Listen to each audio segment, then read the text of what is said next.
Yes, we would like to welcome everyone into our webinar on today closing institutions. On today, that Alabama and Tennessee will be representing our webinar on today. And with your advices, if you have more than 2 advices, I would like for you to mute yourself if you're using phones by pressing *6. If you have any questions, please raise your hand, or either go ahead and you can type your questions in the message box, and we will give everyone a chance to ask questions at the end of the presentation.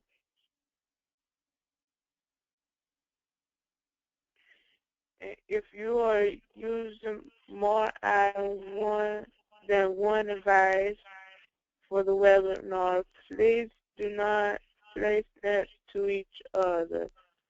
To reduce the echoing or feedback, and make sure your speakers are turned off.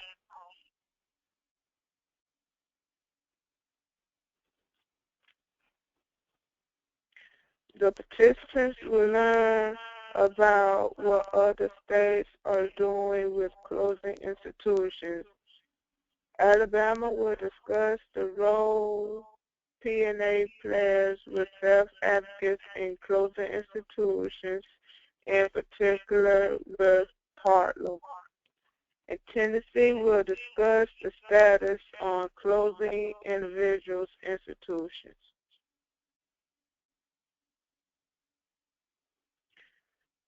Does your state self-advocacy group have position statements on closing institutions?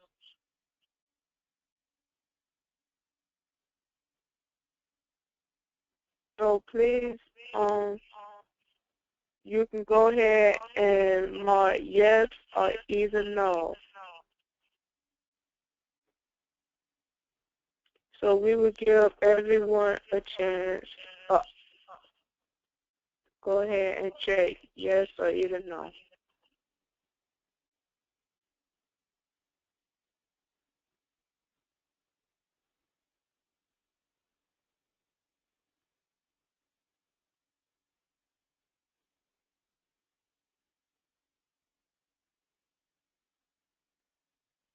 Oh, wow.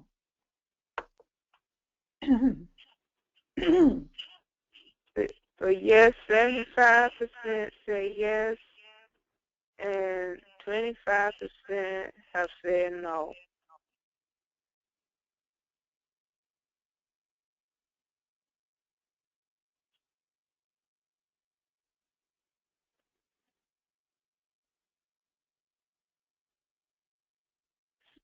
So the next poll question, what strategies does your self-advocacy group use to work on closing institutions?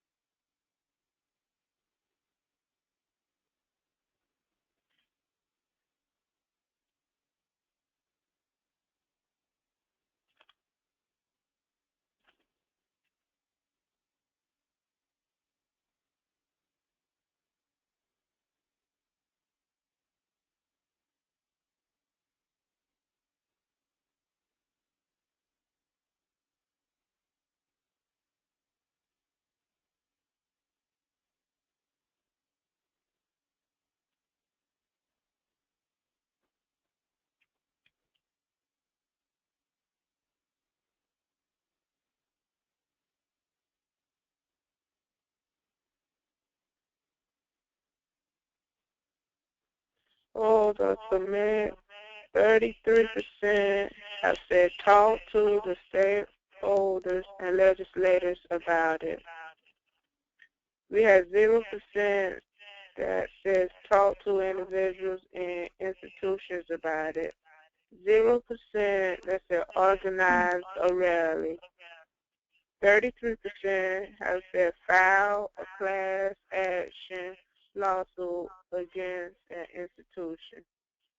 And 33% have said media campaigns, press, release, social media, newspapers.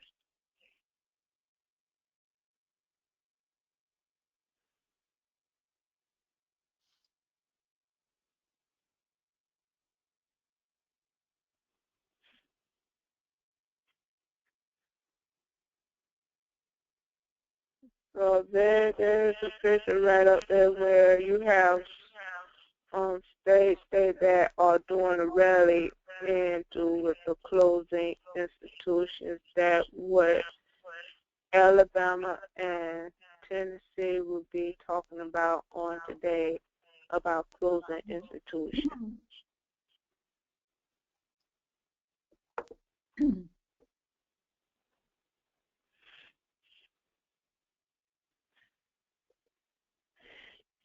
And People First of Tennessee presenters will be Gaither, Bill, Judith, Sam, and Ruthie. Those are the presenters of People First of Tennessee.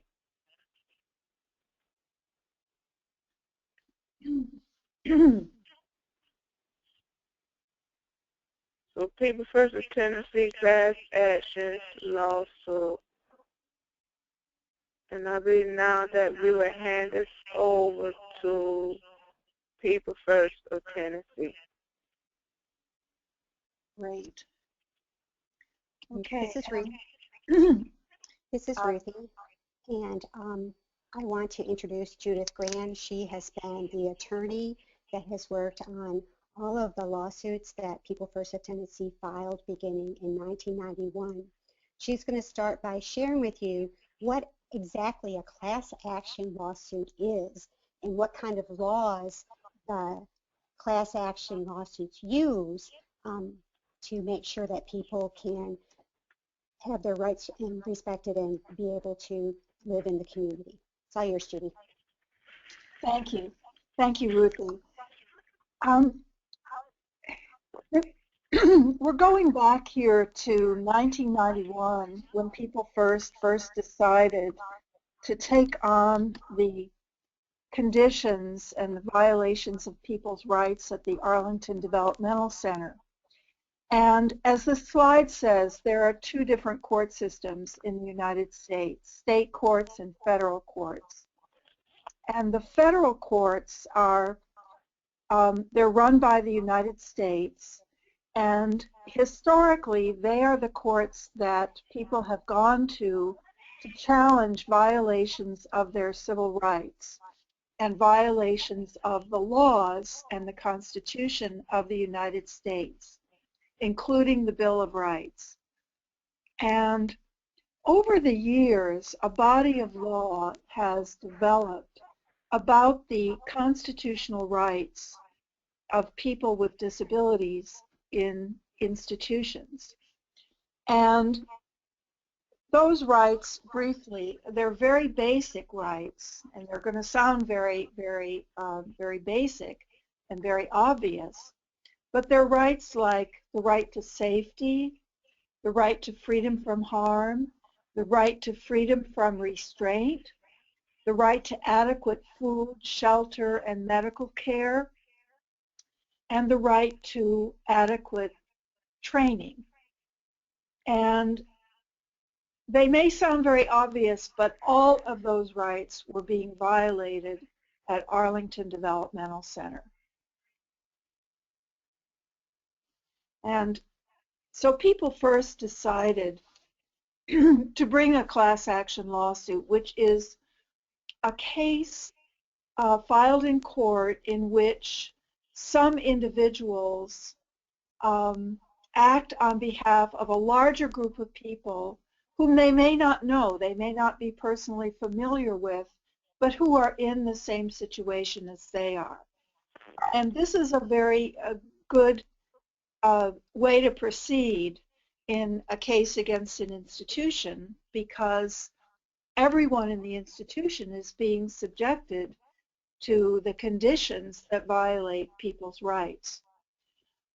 People First of Tennessee was the first self-advocacy group in the nation to file a class action lawsuit on its own, not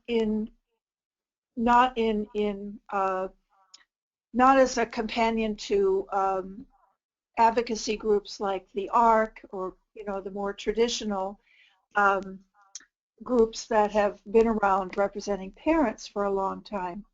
But this case was really unique because People First took the initiative. In fact, they were the only group in the state of Tennessee that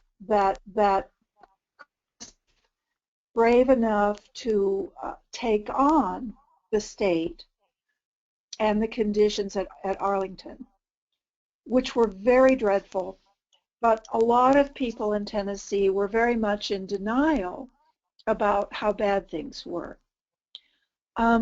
So as the slide says, class action suits are very efficient because the results of the lawsuit will apply to everybody who is in the same situation. And the class in People First of Tennessee versus Arlington consisted of everyone who lived at Arlington, everyone who had left Arlington within the last 2 years before the lawsuit was filed, and everyone at risk of being placed at Arlington. And that last group, the at-risk class, that became very important later on in the lawsuit. But when the state figured out that it was being investigated by the Department of Justice and might be in trouble with the federal government, they moved a lot of people out of Arlington, including the children who lived there, and they moved them into private intermediate care facilities. And they did that very quickly, and that was quite dangerous to a lot of people, and they wound up in situations that were not very good. So it was very important to protect those people. So People First of Tennessee not only was a party in the lawsuit acting on behalf of its members and on behalf of everyone at Arlington, but they served as the next friends for the individual plaintiffs in the case, people who were residents of Arlington Developmental Center. And that was also really unique in the history of class action lawsuits. And People First was extremely active throughout the progression of the lawsuit in shaping the remedies. This is a great quote from Bill Gage. The lawsuits are about getting us away from the dark ages and getting everybody to be seen as a human being. This is moving us into the 20th century. Nobody should be making decisions for them. They should be free to make their own decisions. We shouldn't be institutionalizing anybody. We can't compromise. Everybody should be able to live in the community. And this philosophy, the values of People First of Tennessee were what really made the difference in this lawsuit because, first of all, about making decisions. The parents and guardians thought they should be the ones to make the decisions for the people who lived at Arlington. Whether they should go or stay, they saw that as their decision. And People First challenged that.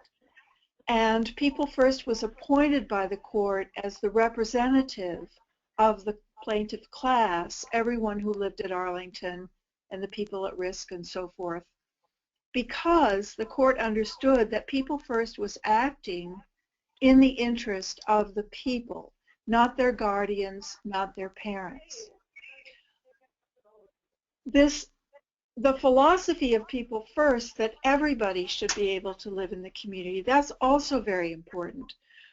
because the attitude that many people had about the people who lived at Arlington was that some of them could move to the community, but not all.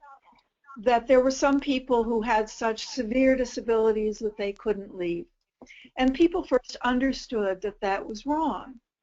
That just isn't so. In many ways, the people with the most significant disabilities are the people whose lives are going to be most dramatically changed when they move from the institution to the community. But those were issues that we struggled with throughout the case. People First always took a very strong position, and it was very hard to get the court and the Department of Justice and the parents to agree with us on that, but ultimately they did, and as you know, Arlington closed in the year 2010. Hey, Judy? Yeah. I want to come in and give a little bit more of the background of what People First was doing about the people in the institutions far before the people filed the lawsuit. Great. Go ahead. I'm not sure why we're getting an echo. This is Vicki. Can I remind people to mute all of their devices? Okay. That's better. Yeah. This is Ruthie, and wanted to just, I guess there's just a little time delay here. Talk a little bit about what Tennessee was doing before 1991, which is when they filed the lawsuit, the first lawsuit. Okay. From the very beginning, People First of Tennessee believed that the people who lived in Tennessee's institutions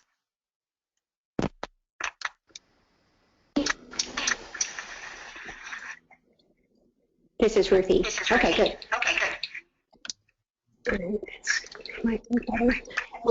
people who live in the institutions should have access to self-advocacy. So in 1918, they started reaching out to people who lived in the institution so that they could join people. And that established relationships between People First and the people in the institution. So, as Judy said, when the Justice Department came and investigated, People First was thinking first and foremost about its members who lived in the institution and who were being harmed. So that's really the kinds of things that they were doing on a regular basis to keep in touch with and be advocates for people who live in the institution. Frances Hamblin was one of the Nashville members, was very active in reaching out to people in Clover Bottom. And she would regularly call the superintendent when the members who lived in Clover Bottom didn't show up for me. We also had groups of members that went to each institution as an institution team to meet with people and talk to people about how things were going and help them understand what their rights were. So they were very, very active in standing up for the people there. And that made a huge difference in how the court looked at People First. Because they saw that this wasn't something that People First just did, spontaneously, that they had really been active in working on behalf of people.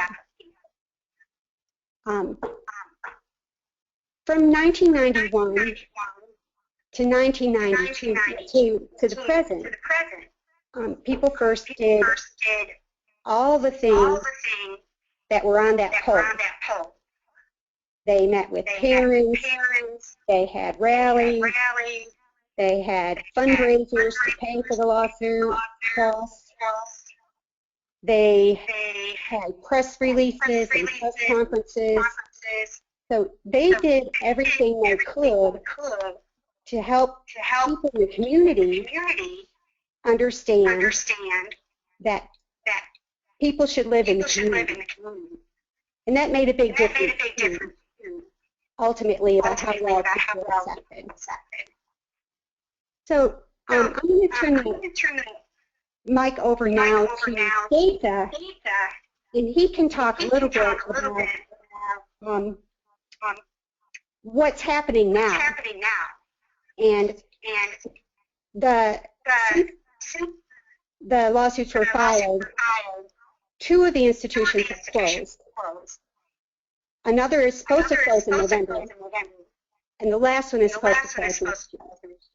But what kinds of things are going on with the lawsuits now, say, in the institution? What kinds of things are people dealing with now with regard to the lawsuits? Okay, what's now is that people from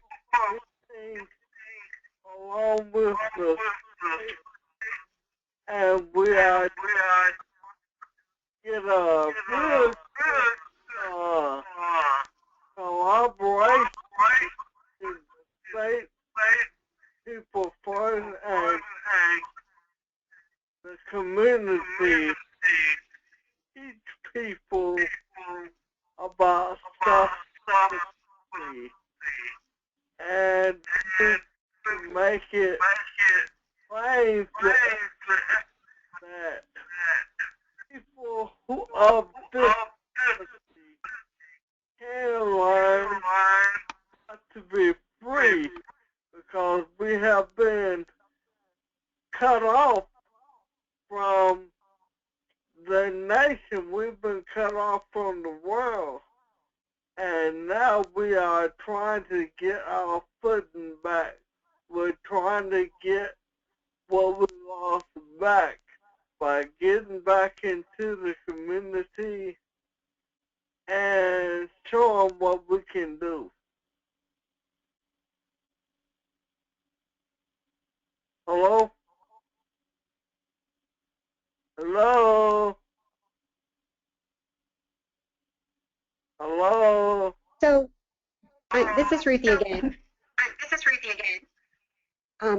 So Faith is basically, I think the board at this point is really pushing for the remaining people to get out, which means over 2,000 people will have moved out of Tennessee's institutions since the lawsuits were filed. And that's just amazing work that People First has done. At this point, I think Tennessee is wrapping up, and then we'll answer questions when Alabama is finished. I think that might work best. So we'll turn it over to Alabama.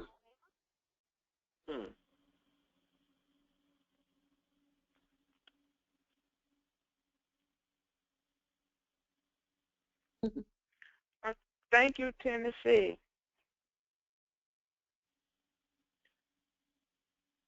For your presentation. And now we would like to hand it over to Alabama.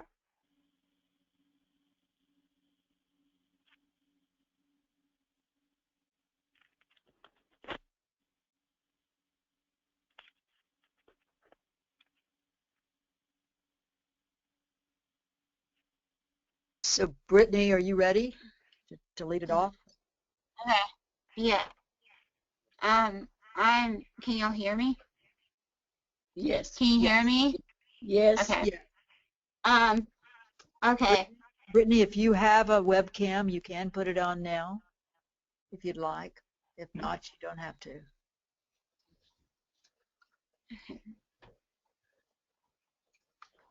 So in 1999, the state of Georgia got an Olmstead court decision They went all the way to the Supreme Court.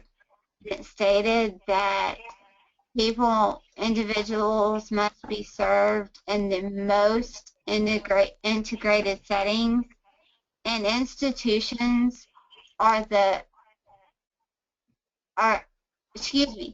people should be served in the most integrated settings, and institutions are the most segregated settings.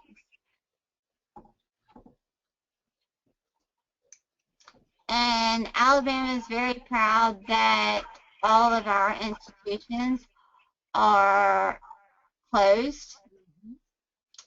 So we're happy. And this was the last institution that was closed, Partlow.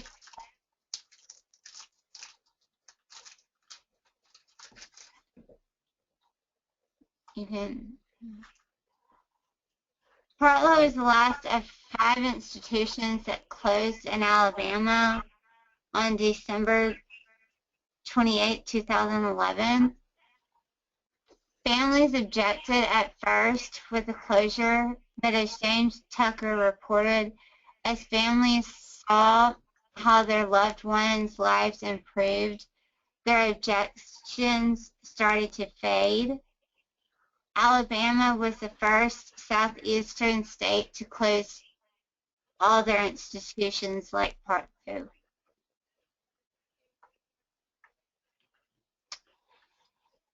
ADAP, RPNA, investigated Partlow for a year, and then they had a press conference at the state capitol building to give an in-depth report of what they found, and the report was called "At What Cost? Partlow's Legacy of Shame." The living arrangements were inhumane. People were abused and neglected. They had very little, if any, furniture and not much privacy or choice. Jeff Ridgway at the time was the president of People First, and he helped lead People First members along with other groups to advocate and encourage for many years to close institutions. Mayor Maddox and local legislatures didn't want to close Partlow. They felt like it was it was just closing because of money. But the reason I included that is this is a good example of how self-advocacy is a very important part of pushing forward to close institutions. And this is a quote: "This is a great day for people with intellectual disabilities because it makes the statement loud and clear that we are people with abilities and we want to be integrated into society rather than segregated into an institution." And Ridgway said that in a news report, and he said that on the day Partlow was closed. And now I'm going to hand it over to Eloise Woods, and she's the leader for People First of Alabama, and she was very active during this movement. So we're going to let her talk about her experience. And Nikki is also with us, as y'all can see, so maybe after Eloise, Nikki has some experience with this, so maybe she can say a little bit too. Okay. So go ahead, Eloise. Hi, Brenda. Hi. Hello. Hello. Oh, I'm going to talk about the institution. Yes. Your experience. Huh? Your experience. Oh, my experience. Oh, I helped them to get Partlow closed because I went over there. I talked to the people who were living in there, and they told me they wanted to move out. We had a meeting. We talked about it.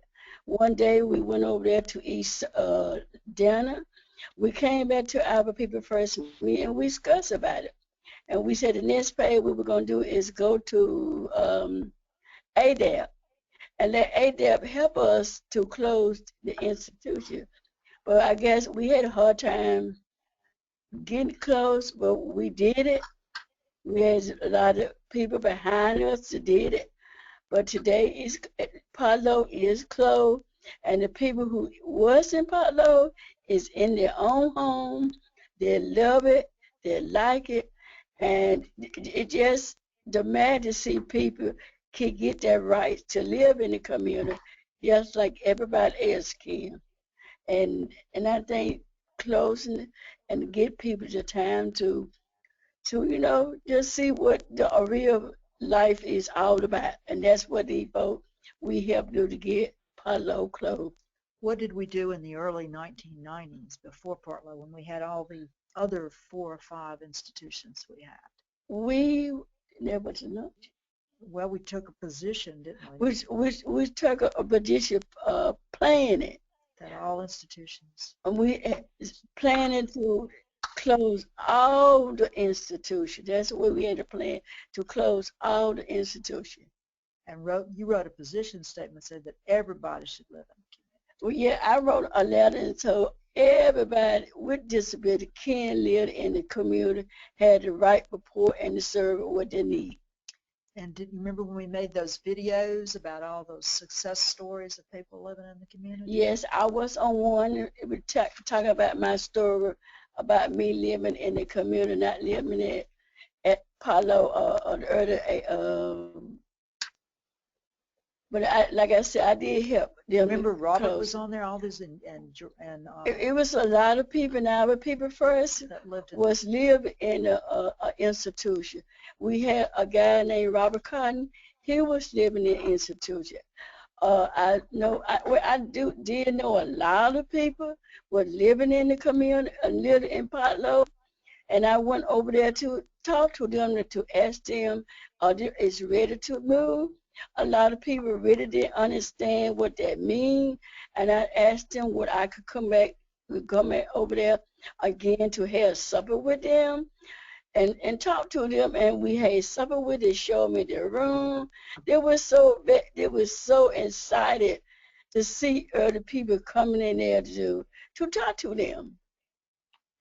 Remember you said we had that luncheon when they closed that first institution? Well, when we first closed the first institution, we had everybody who stayed in the institution came to lunch to tell their story, how they feel about now is out in the community. We had a lot of parents talk about and some consumers they love it, they like it. And one person said, I think I would not want to go back or no more because he's got his right. Like he said, he can live in the community just like everybody else can. And remember when we went to Wisconsin with Reuben Cook, that used to be the director of ADAP, and yes, we worked on a plan that how we would work with them over the many years. Yes, we worked with the rest of those institutions. Yeah, we worked with Reuben Cook, and he helped us make a plan to close out the institution. And Say paid for us to go. Yes, Say paid me. We got a grant.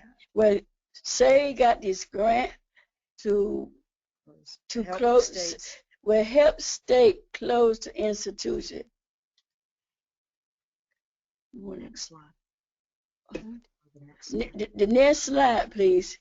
Well, before we do this slide, I'm going to see if Nikki wants to talk about anything about her experiences, because she was experienced about it.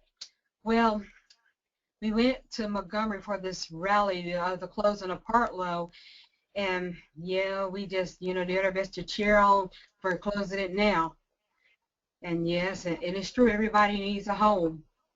So yeah, we did have a good rally that day. Okay, we're now going to talk about strategies. And the big thing is you need to organize how you want to advocate. And that's not just the People First group, but if there's groups out in the community who want to be a part of it, organize with them on how you guys want to advocate for it. You want to continue to push through barriers. To overcome anything, obviously you're going to come up to a barrier, but you're just going to have to go back to the table, regroup, figure it out, and then just keep pushing on until you push past that barrier. And the next thing, never, ever give up. Keep going. And then figure out what other groups or people that want to help with the closing effort. There may be stakeholders, there may be legislatures who are very interested in helping you. You need to work also with your DD partner, especially your state's PNA, which is the Protection and Advocacy Organization. And they're the ones who are able to bring forth lawsuits and can help with if there's any neglect or abuse. They're the ones who can actually really take care of that, and they would be able to help you. And also, you need to educate the community, local and state officials, such as governor, legislatures, and mayors. They may not, some of them may be totally oblivious, and they may not know or think about the fact that people with developmental disabilities can live out in the community with the support they need, and using the Olmstead decision to say that. So I think this is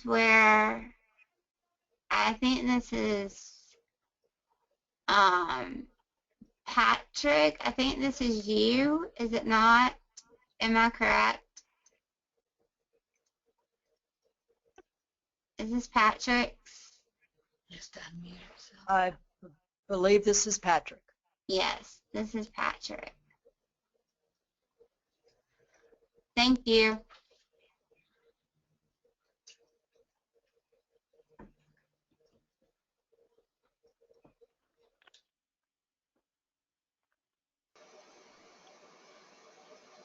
So Patrick, if you can unmute your phone.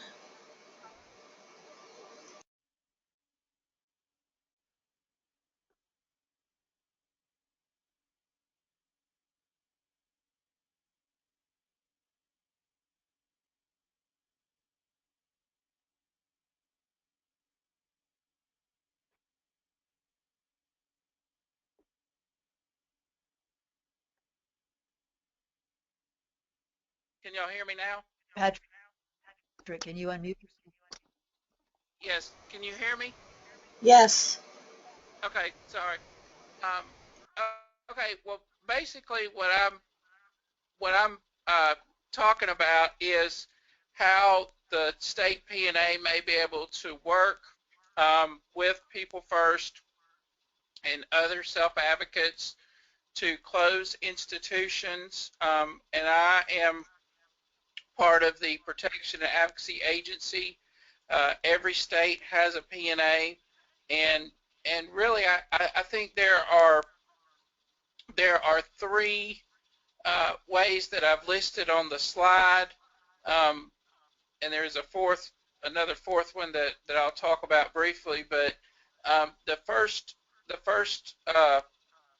suggestion that I listed was provide information about state institutions. Your state P&A should be able to tell you both how many state institutions that your state has, and where they are located. And state P&A hopefully should have some presence in those state institutions and go to them on a regular basis. They can tell you about the folks that live there. They may even be able to take you out there and introduce you to some folks. Another thing that state P&A can help do is help organize advocates. P&As are a statewide agency, and we're often involved with various advocacy groups, and so we may be able to help organize advocates that they may not necessarily be in the same group, but have a similar mission or focus. So we think that in the state P&A, and that's one thing we're trying to do in Alabama, is work more closely with self-advocates. And then under the third bullet, I put assist with a report or a publication that advocates for closing institution. Some folks talked about it a little bit earlier about how the Alabama P&A ADAP spent a year monitoring part low. We were out there several times a week for about a year. We did a lot of research, and we prepared the report. The cover of the report is on your slide right now, and the report was titled "At What Cost? Partlow's Legacy of Shame." And essentially, we advocated for the closing of Partlow, which at the time was Alabama's last state-operated DD institution. For various reasons, we decided to focus on the financial aspect of what it costs to operate Partlow and how many folks you could serve in the community, compared with the cost of operating Partlow. And I think, you know, state P&As are definitely interested in this issue. And I didn't list this as a bullet, but somebody kind of alluded to it earlier, is that the state P&A can help with a lawsuit to close institutions. Fortunately, in this particular area, the law is pretty good. There's, of course, the Olmstead case and the ADA, and there's been some other various court cases that deal with closing institutions. And so I think, you know, long story short, I think the state P&A can be an ally in this particular area, and I would strongly encourage self-advocates to at least contact and try to work with their P&A on the goal of closing the institutions, because I would suspect that most P&As would be interested in that conversation and would be interested in having some folks to work with to accomplish that particular goal.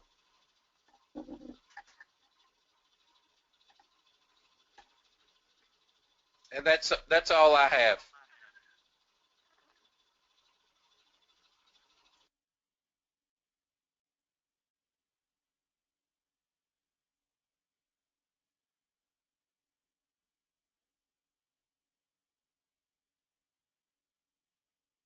Shaquetta, you want to read Self-Advocates Becoming Empowered's position statement on closing institutions?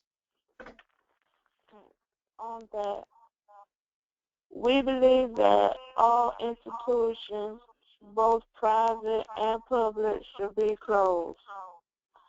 All people, regardless of the severity of their disabilities, should live in the community with the support they need.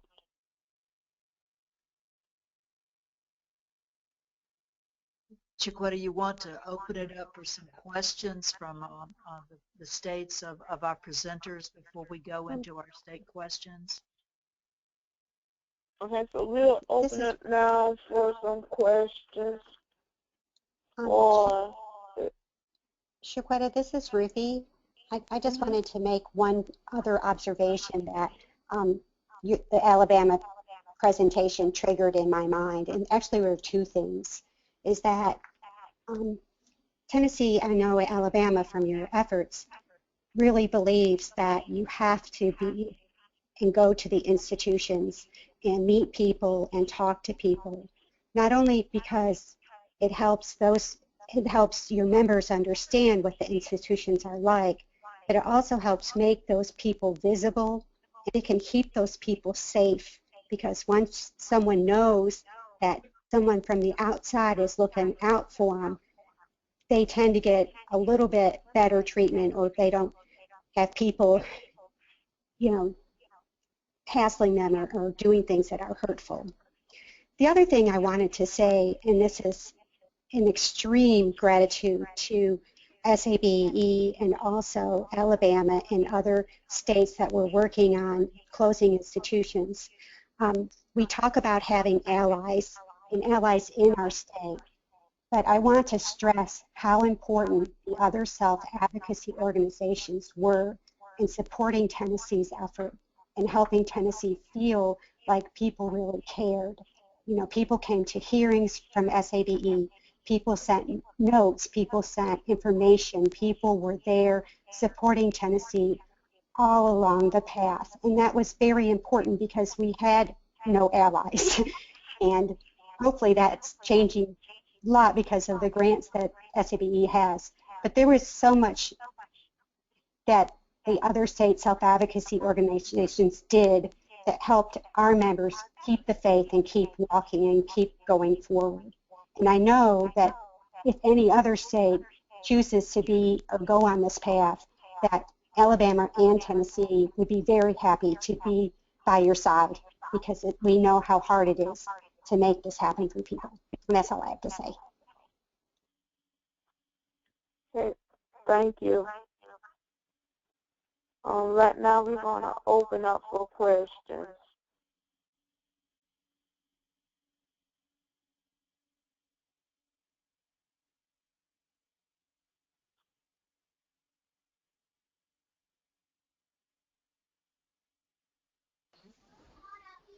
Nick, go ahead. This is Vicki. You can also. Juliana, did you say go ahead? Yes.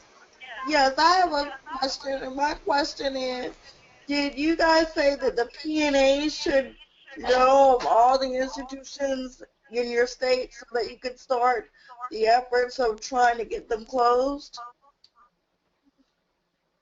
This is for Alabama.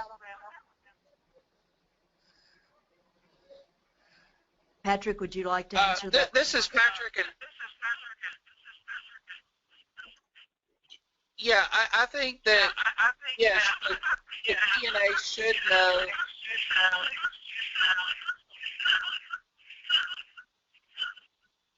I think there's some really bad feedback, but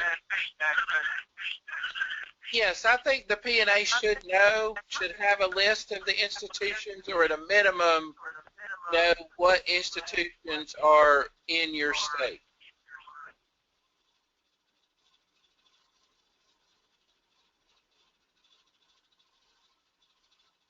Ebony, this is Vicki, and I'm also going to interject a comment from Alabama, is that the PNA has been very involved over the years with the closure of all institutions in Alabama. Of course, we started out with a lawsuit just like Tennessee, but it was not brought by a self-advocacy organization or by the PNA. Actually, the lawsuit was brought by the employees of institutions in Alabama as a result of the conditions.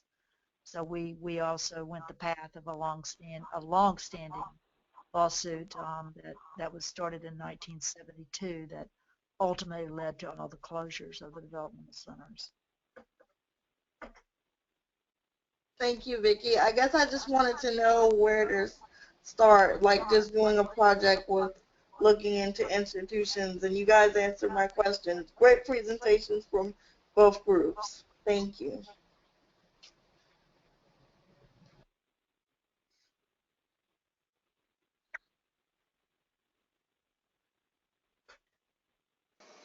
Anybody else?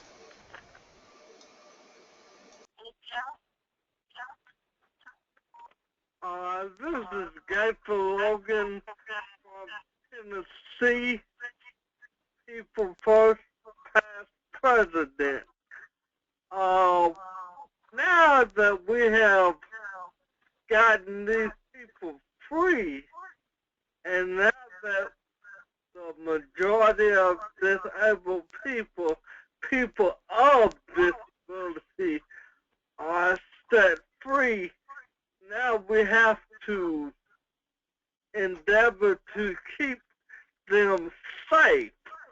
We need to look out, we need to have a game plan to where we can protect them from the vultures who are out there who are preying on people of disability. Thank you.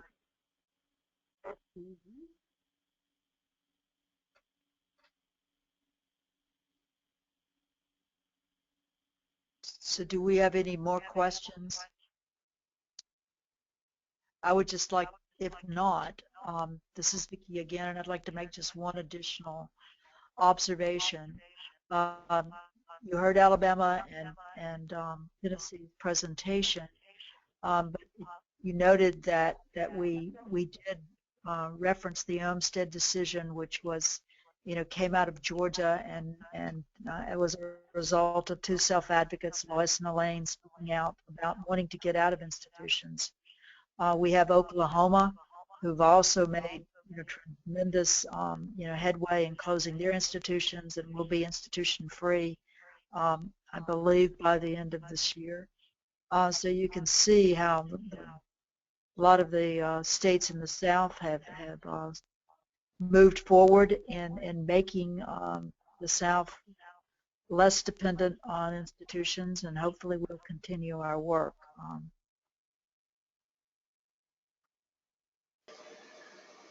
Do we have any other questions? Yeah, Glenda had a question, and it's, what is the best strategy to break through with parent?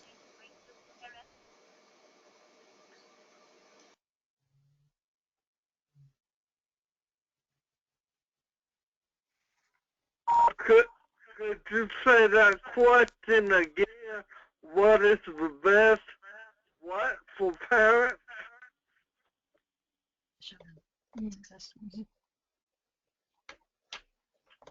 So, this is Brittany, and I'm helping answer this question. For parents, I think the best way to show parents how their loved one, their child could live in the community is by showing them success stories, letting them meet people who were in institutions and are now in the community having a successful life, to show them that, okay, it can be done.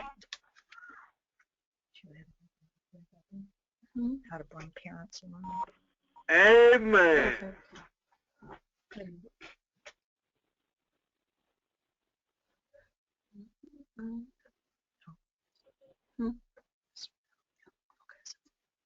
So if are there any, Chiquetta, are there any more questions? Anybody?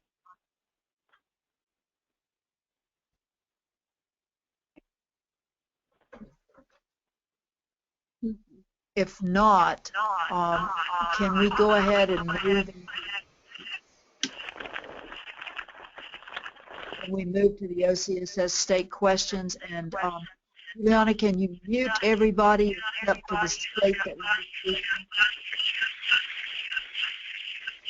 Everybody's muted but you.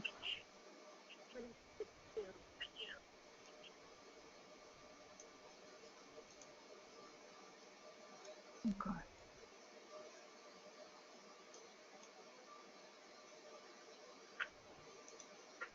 Chiquetta, would you like to lead this discussion, or would you like for me to do that? Okay, about with the state question, how has Yeah. the project been important in your life? And what are your success stories? such as to demonstrate the power of the self-advocacy movement.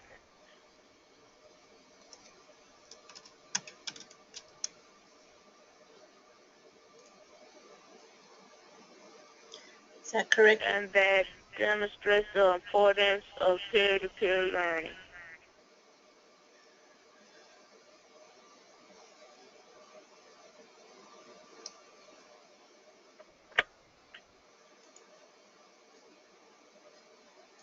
So we'll start with Alabama.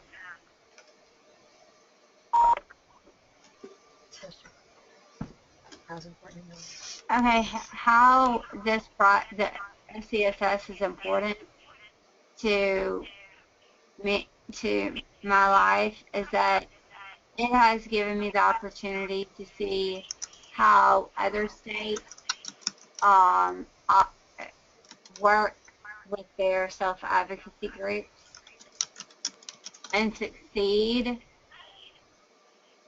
at different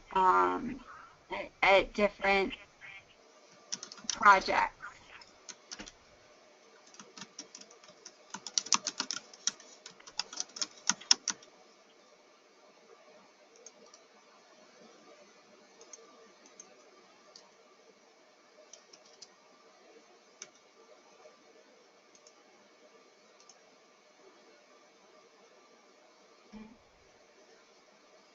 And then what are your success stories from Alabama? My success stories is being on the DMH advisory council.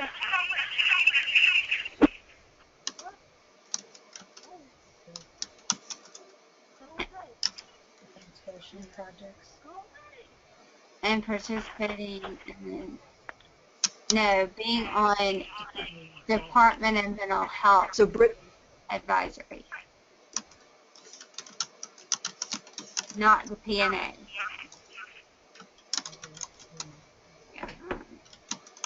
So, Brittany, how has the OCSS project helped in the success? How has it helped you recognize the power of the self-advocacy movement and the importance of peer-to-peer learning? Well, can you say that again, Vicki? I'm sorry.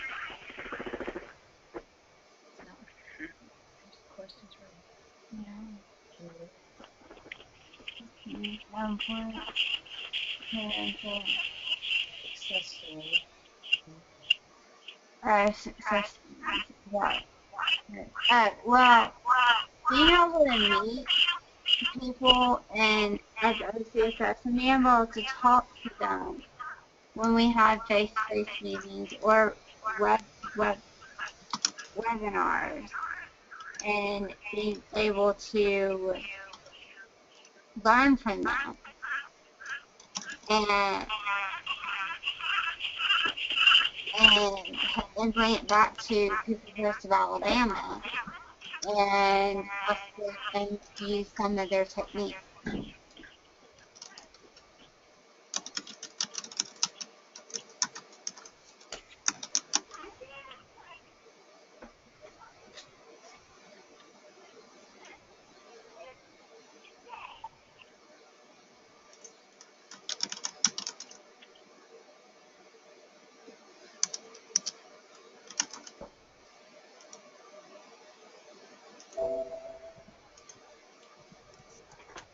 Right.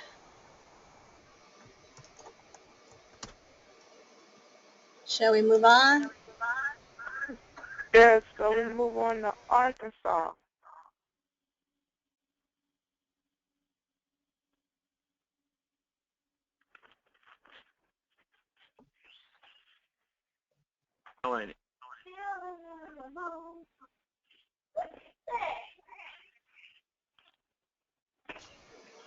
All right, Tom, you're on. Anybody else? Hi, I don't know if Eric. Oh.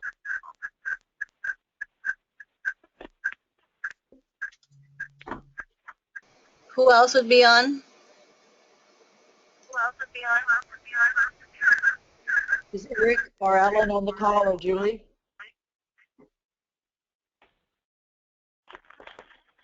It does not appear they are. So if they're not, Tom, would you like to say anything? On how OCSS has been a success here in the state?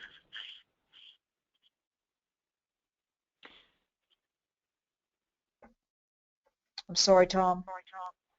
So I think one of the successes here in the state is partnering with OCSS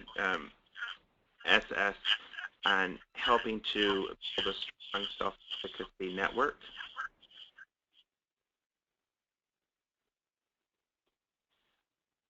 Also, it's allowing us to talk with other states, see what successes they have and how we can solve.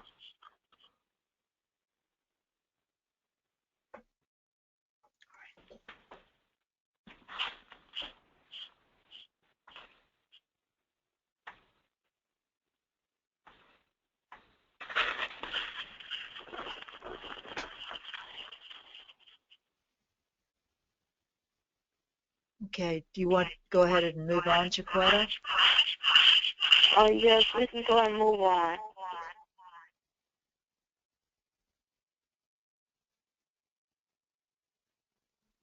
Move on. Do we have anyone from Florida?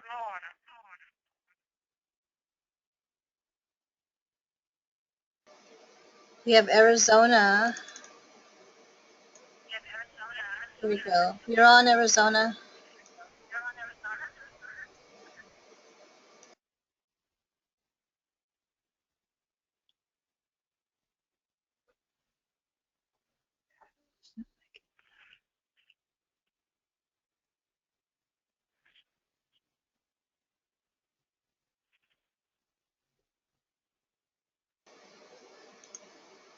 Can you unmute Arizona?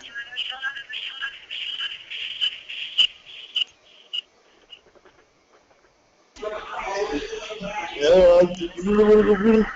I'll put it on the computer. I'll put it on the computer.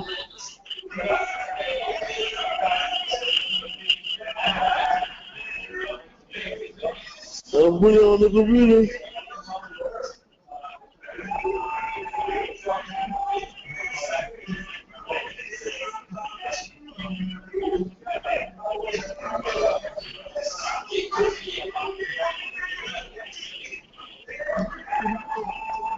We're having really a lot of echoing. So I'm wondering if it would be better. I see his comments on chat. So do we want to read Arizona's comments? Would you like? Did everybody see that on the chat box? I guess people who are on the phone would not. Arizona's chat said that I know how to do a lot more stuff than I would have known without your help in my personal life and as a leader of a group. And then he said, I am helping people in the way they would want to live it and make it better for them and the community. What Arizona said.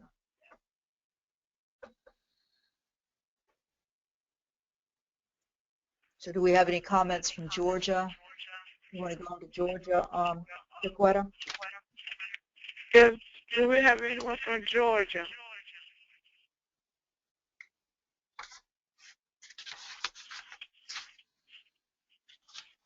Who would be from Georgia?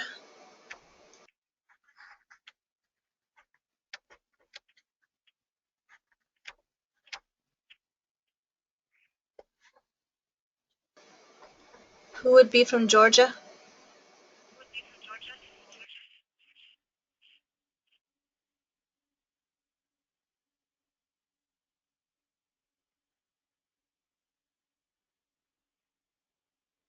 Doesn't look like we do at this point. So you want to go on to Mississippi? Okay, let's move on to Mississippi.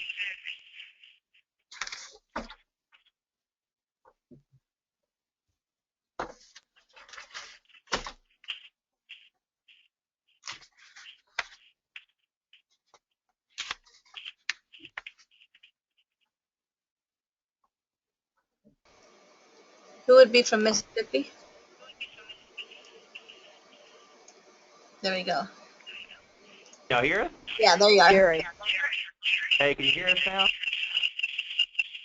Hello? Yes, we can hear you. Hi. Yes, we hear you. Oh, okay. Did y'all hear Taylor? Oh, Taylor, say it again in case I didn't hear you. Okay, hello everybody. My name is Taylor Carley. I'm a self-advocate from Mississippi. And well, recently before the webinar started, I was working in my office at IDS, Institute for Disability Studies, to become applied for the self-advocacy position. Starts upcoming Monday.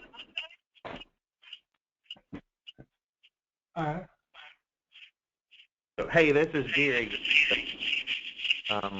The That's great. Institute was able to hire a full-time self-advocacy position, and Taylor was selected out of all the candidates, and he starts on Monday. And this is a new position. As far as I know, we've never had a full-time self-advocacy coordinator. We've had definitely some wonderful people on contract like Cindy Singletary and others, but Taylor's going to be helping with employment, health, service, and then everything. So I'm very, very excited. He actually will be across the hall from me. What now? That's fantastic, Taylor. Thank you. For a question. So what? And Taylor, we were talking. Taylor, what has helped you about? I know we're new to this project, but you've been on the self-advocacy team for a while, and then we got to go to Atlanta. So what has being on part of us and meeting all these new self-advocates done for you? Meeting other self-advocates from around the state, trying to do what is necessary for the community. Each person focused on certain things, like health, employment, Medicare, or insurance. And that would be all.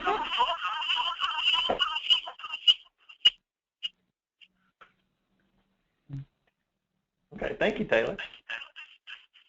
That's great, Taylor. Great. Thank you. Comment. And Jerry, we got your comment. That was wonderful about meeting the self-advocacy leaders in the town. Great, yeah, thank you. We're excited part of that.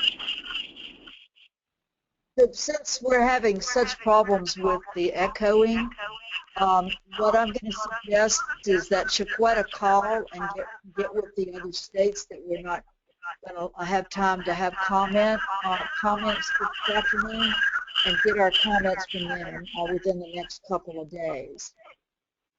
Why don't we mute everybody we can, and let Chiquetta go over the dates to remember. So let's mute everybody so we can go ahead and sign off.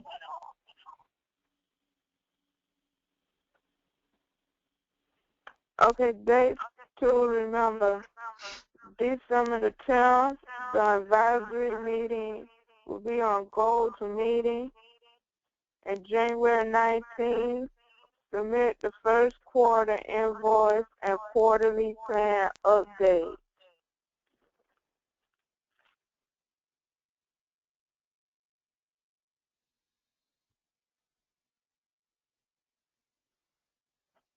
And the next webinar dates will be November the 19th.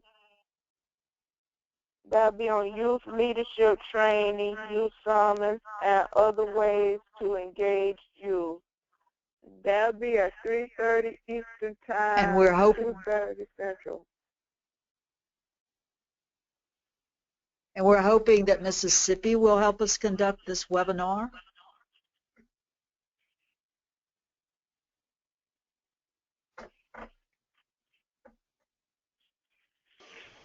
Ebony has a question.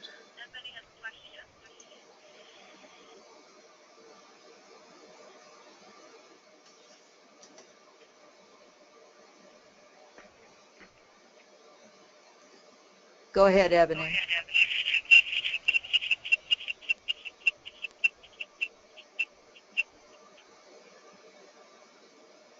There you go.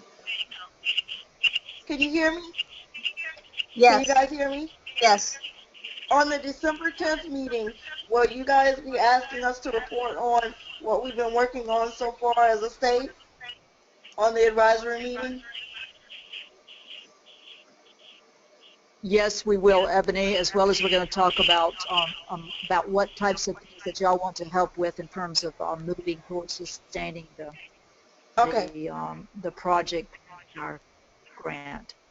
Okay, thanks so much, Vicki. I've been keeping track of what we've been working on so far, and I just want to make sure that I have a complete report by that time. Thank you.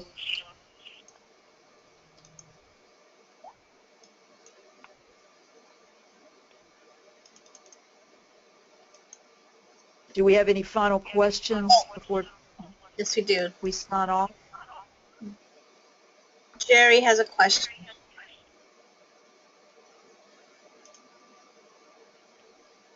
Go ahead. Hey everybody, it's Jerry. Can y'all hear me? Yes. Oh, okay, great. Yes. I was just going to say that Mississippi would be very pleased to help with the next webinar. And when I say we, as in the South Advocates, Taylor, Carly, and Cindy Singletary. So I'll have one or both of them follow up with Vicki or whoever they need to follow up with. But yes, we would love to help with that. Great. Chiquetta, I mean, I would like to say thank you to our presenters in closing institutions, and I believe Chiquetta would like to sign us off. Yes, I would like to thank our presenters on today on closing institutions, Alabama and Tennessee. This was a great webinar on today, and I hope that everyone has learned something out of the closing institutions on today. So thank you.